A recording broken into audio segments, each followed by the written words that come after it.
বন্ধুরা, আমাদের চ্যানেলের ভিডিওগুলি যদি আপনাদের শিক্ষণীয় মনে হয়, চ্যানেলটিকে আজই সাবস্ক্রাইব করে রাখুন। সবুজ শাক বা নোটে শাক শরীরের পক্ষে খুবই পুষ্টিকর এবং এই শাকের মধ্যে উপযোগী সব তথ্য পাওয়ার জন্য খুবই কার্যকরী ভূমিকা পালন করে থাকে। সবুজ শাকের মধ্যে ভিটামিন সি পর্যাপ্ত পরিমাণে পাওয়া যায়, যা আমাদের স্বাস্থ্যের জন্য খুবই জরুরি।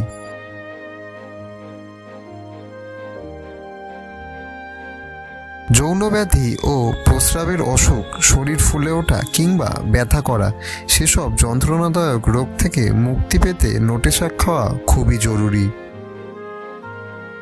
ত্বকের সব অসুখের, বিশেষ করে কুষ্ঠরোগ, চর্মরোগের সমস্যা দূর করতে গেলে নোটে শাক খাওয়া খুবই উত্তম।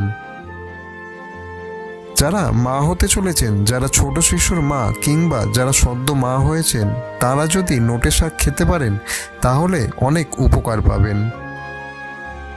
চোখের সব ধরনের সমস্যা দূর করতে নোটে শাক খাওয়া অনেক উপকার। যাদের চোখ জ্বালা পোড়া করে, চোখ লাল হয়ে যায়, পিছুটি জমে, চোখের পাতা পিছুটিতে চোখ বন্ধ হওয়ার মতো উপক্রম হয়, প্রভৃতি ধরনের অসুখ ও অস্বস্তি থেকে মুক্তি পাওয়ার জন্য নোটে শাক খাওয়া খুবই উপকারী। নোটে শাকের রস খুবই সুস্বাদু এবং এটি শরীর ঠান্ডা করতে সাহায্য করে। যাদের শরীর দুর্বল তাদের জন্য নোটে শাক খাওয়া খুবই দরকার। বন্ধুরা, আমাদের চ্যানেলের ভিডিওগুলি যদি আপনাদের শিক্ষণীয় মনে হয়, চ্যানেলটিকে আজই সাবস্ক্রাইব করে রাখুন।